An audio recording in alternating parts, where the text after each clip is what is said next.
Hello বন্ধুরা, এখন একটা ভিডিও দেখাবো। যদি ভিডিওটা দেখে কারো হাসতে হাসতে পেট ব্যথা করে বা কেউ যদি হার্ট অ্যাটাক করেন বা কোনো রকমের সমস্যায় ভোগেন, তার জন্য কিন্তু দায়ী আমি নই, ঠিক আছে? আগে থাকতে যার জন্য বলে নিচ্ছি, কেউ যদি কোনো সমস্যা হয় হাসতে হাসতে, তো তার জন্য কিন্তু আমি দায়ী নই।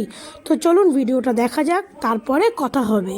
কেউ বিশ্বাস করবে এই মেয়েটাকে? কেউ দেখলে মানে মার্কেটে দেখবে, সে বাসা অব্দি ফলো করতে করতে চলে আসবে প্রপোজ করার জন্য। এমনকি দিনে সে 100-র উপরে প্রপোজ পেত। এখন আর শ্বেতানিয়াকে কেউ প্রপোজ করে না, কারণ শ্বেতানিয়া বিয়ে হয়ে গিয়েছে। আরেক কথা হচ্ছে যে সে বাচ্চার মা হয়ে গিয়েছে, তার চেহারা নষ্ট হয়ে গিয়েছে। এই চেহারাতেও কেউ, কোনো ছেলে তো দূরের কথা, বুড়া দাদারাও প্রপোজ করবে না।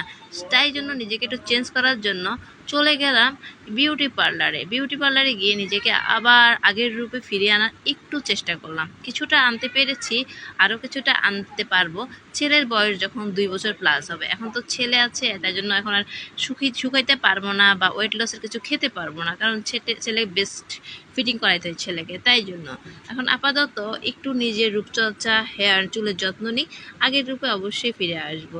এই দেখেন, আমি বাচ্চা হওয়ার পর কেমন জঙ্গলি হয়ে গিয়েছি, আর এখন এমন কেমন লাগছে বল? এই আফার কথা শুনছেন? এই আফারে বিয়ের আগে নাকি 100-র বেশি লোক প্রপোজ করতো, বুঝছেন? তো এই আফারে তো সবাই চেনেন। এই আফা আমাদের পরকীয়া রানী বুবলি ম্যাডামের ভক্ত, একজন বড় ভক্ত।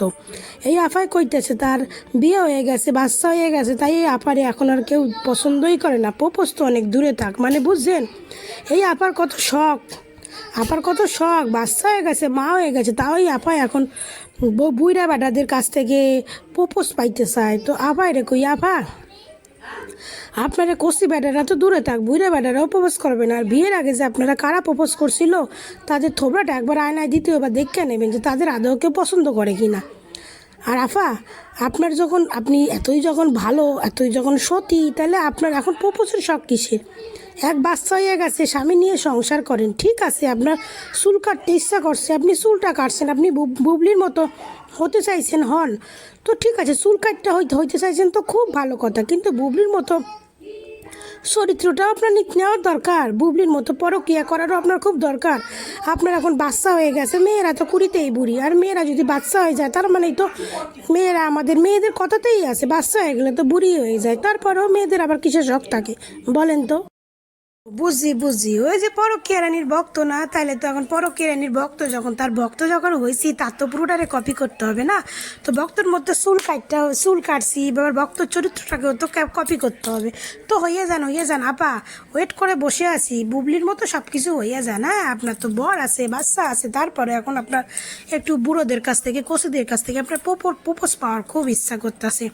তো ভালো কথা আপা, আপনি যে উদ্যোগটা নিয়েছেন খুব ভালো কথা। চুলটা কাটছেন, ছেলে 2 বছর হইয়া গেলে রোগা হয়ে যাইবেন, দেখবেন একটু সাবধানে থাকবেন। রোগা হয়ে গেলে তো আবার 100-200, আবার তো 100-200 লাইন লেগে যাবে। তখন কি করবেন আপা? তখন কি করবেন? কার থেকে কার কাছে যাবেন বলেন? এই জন্য কই সঙ্গদোষ খুব খারাপ, জানেন তো আপা? সঙ্গদোষ খুব খারাপ। আমরা যেমন অপবিশ্বাসের ভক্ত, অপবিশ্বাসের সঙ্গ ভালো, এই জন্য আমাদের মনের মধ্যে এই সমস্ত কোনো দিনও আসে না যে আমরাও তো এক বাচ্চার মা হইয়া গেছি।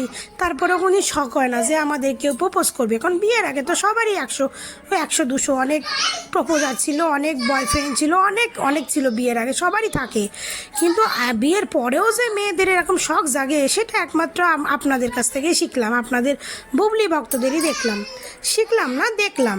আর আমরা অপু ভক্ত, তো তাই আমাদের মেন্টালিটি, আমাদের কোয়ালিটি, আমাদের সব কিছু বেস্ট। আমরা যেটা হয়ে যায় ভবিষ্যতে হয়ে যায়, আমাদের লাইফের জীবনে কোনো দিনও সেটা আসে না। কারণ আমাদের এখন বিয়ে হয়ে গেছে, বাচ্চা হয়ে গেছে, কারণ আমরা স্বামী সন্তান নিয়েই সুখে আছি। এটা অপবিশ্বাস আছে, তাই অপবিশ্বাস বিয়ে হয়ে গেছে, ডিভোর্স হয়ে গেছে, তার সন্তানকে নিয়ে সুখে আছে, আমরাও সুখে আছি। কিন্তু আপনাদের পরকীয়া রানী বুবলিও সুখে নাই, আর আপনারা তার ভক্ত, আপনারাও সুখে নাই। এই জন্যই তো বুবলি ম্যাডাম যেমন এখন অন্যের বরের দিকে তাকায়, অন্যের বাথরুমে গিয়ে ঢোকে, অন্যের বরের দিকে নজর দেয়, তেমন আপনাদেরও সেই দশা। এখনও আপনাদের ছেলে হয়ে যাওয়ার পরে, বাচ্চা হয়ে যাওয়ার পরে, এখন আমরা চুল কাটটা রোগা হই, আপনাদেরও শখ, এখনও আপনারা ছেলে পটাবেন, বুইরা পটাবেন। সত্যি আপা, একদম মানে যোগ্য লোকের যোগ্য ফ্যান। আপনাদের কি বলবো, আপনারা একদম যোগ্য লোকের যোগ্য ফ্যান হয়েছে। তো আমার তরফ থেকে আপনাকে আশীর্বাদ, ভালোবাসা সব রইল। আপনি আরও চুল কাটটা ছোটো করেন, আরও রোগা হন, আরও ছেলে পটান, বুইরা পটান, অনেক কিছু পটান। আমরা দেখি, আনন্দ নিই, মজা নিই। ভালো থাকবেন, সুস্থ থাকবেন, টাটা।